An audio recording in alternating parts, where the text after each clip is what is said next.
મિત્રો, હાલ સંસદમાં બંધારણ ઉપર ચર્ચા થઈ રહી છે. તો તમને ખબર છે, ભારતના બંધારણમાં ચિત્રો પણ છે અને આ ચિત્રો કંઈક ને કંઈક સૂચન કરે છે. સૌથી વધુ જે ચિત્રોથી સુશોભન કરેલું ચિત્ર છે આપણું આમુખ છે. આમુખ ઉપર ડાબી બાજુએ બળદ છે, જે મહેનત અને સમર્પણનું પ્રતીક છે. જમણી બાજુએ હાથી છે, જે નવા તાકતવર રાષ્ટ્રનું પ્રતીક છે. નીચે ડાબી બાજુએ ઘોડો છે, જે વર્ષોના શોષણ અને લૂંટથી મુક્તિ મેળવવાનું પ્રતીક છે. અને જમણી બાજુએ સિંહ છે, જે નાગરિકોની બહાદુરી અને સામ્રાજ્યવાદમાંથી મુક્તિનું પ્રતીક છે. હવે 22 ભાગો ઉપર પણ કંઈક ને કંઈક ચિત્ર છે. તો પહેલો ભાગ છે સંઘ અને તેનું રાજ્ય ક્ષેત્ર, કે જેની ઉપર સિંધુ સંસ્કૃતિના જેબુ બળદની મોહર છે.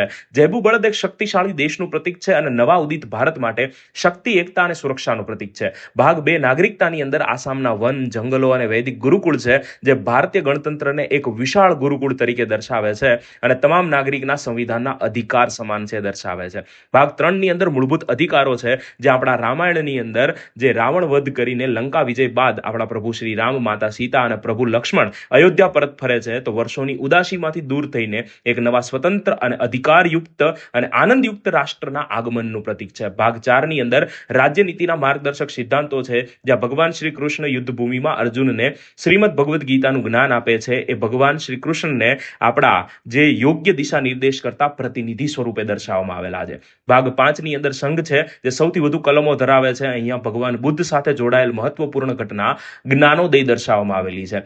માનવના સૌ વિકારો ઉપર વિજય મેળવીને અજ્ઞાનથી જ્ઞાન તરફ જાય છે, એ સંદેશ સાથે આ ચિત્ર સંઘ એટલે કે કેન્દ્ર પાસે શક્તિઓ અને લોકોની અપેક્ષાનું પ્રતીક છે.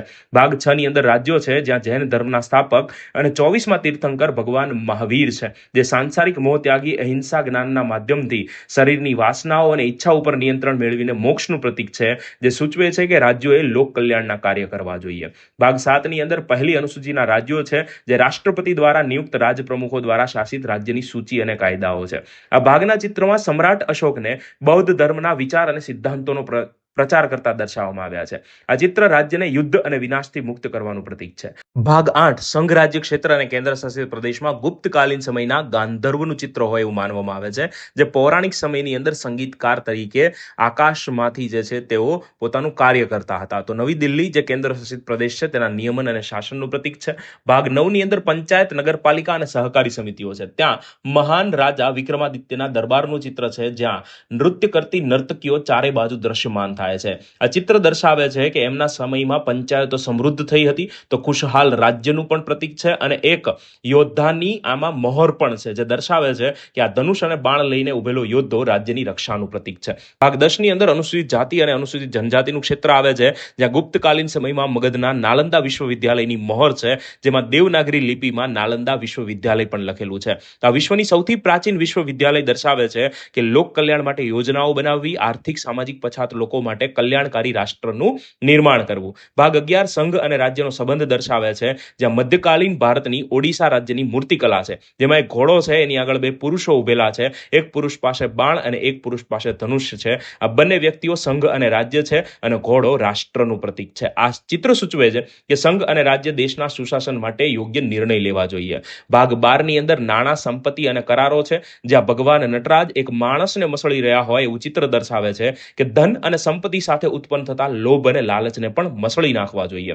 ભાગ 13 ની અંદર ભારતમાં વ્યાપાર, વાણિજ્ય અને વ્યવહાર આવે છે, જ્યાં મહાબલીપુરમના રાજા ભગીરથ અને મા ગંગાના અવતરણનું દ્રશ્ય દર્શાવે છે કે મા ગંગાના તટ ઉપર વર્ષોથી, સદીઓથી આપણે વ્યાપાર અને વાણિજ્યનું કેન્દ્ર રહેલું છે. તો ભારતમાં વ્યાપાર, વાણિજ્ય અને જ્ઞાન પ્રાચીન સમયથી છે.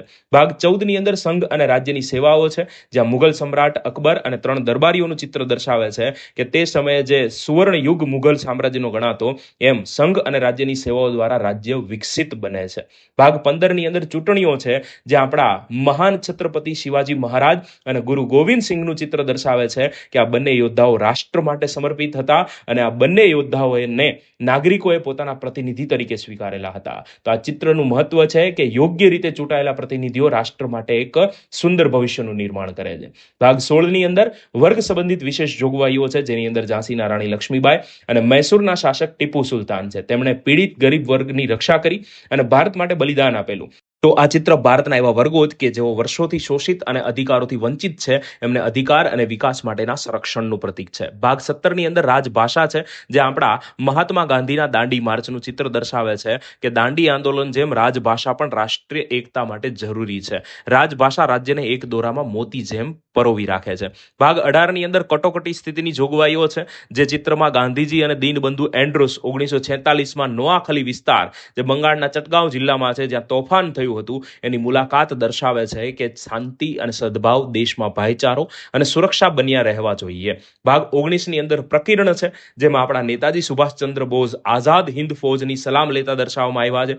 આ ચિત્ર ઉપર અંગ્રેજીમાં લખ્યું છે કે આ પવિત્ર યુદ્ધમાં આઝાદ હિન્દ ફૌજ રાષ્ટ્રપિતા મહાત્મા ગાંધીના આશીર્વાદ ઈચ્છે છે. તો રાષ્ટ્રના સંસાધનો સાથે રાષ્ટ્રના અધ્યક્ષોની પણ સલામતી થવી જોઈએ, એવું આ ભાગ કહે છે. ભાગ 20ની અંદર હિમાલય દર્શાવવામાં આવ્યો છે, જ્યાં સંવિધાનમાં સંશોધન એટલે કે સંવિધાનમાં સુધારો આ ભાગમાં દર્શાવવામાં આવેલો છે. તો હિમાલય દર્શાવે છે ભારતની સંસ્કૃતિ અને સભ્યતાની ઊંચાઈ, પવિત્રતા અને અડગતા. આ સંવિધાનમાં લોક કલ્યાણ માટેની કલમો અને બંધારણના મૂળભૂત આકારની ઊંચાઈ અને અડગતા દર્શાવે છે.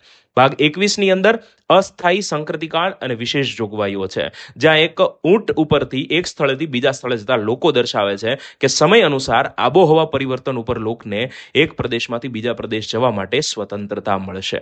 ભાગ 22ની અંદર સંક્ષિપ્ત નામ, પ્રારંભ, હિન્દીમાં પાઠ અને રદ કરવાની જોગવાઈઓ છે, જ્યાં પ્રાચીન જહાજ એટલે કે એક વહાણનું ચિત્ર દર્શાવે છે કે ભારતીય બંધારણનું પાલન કરીને દરેક લહેરો સામે લડીને આપણે અવિરત આપણા ગૌરવશાળી વારસાને પણ આગળ ધપાવતા રહીશું અને તેનું જતન કરતા રહીશું.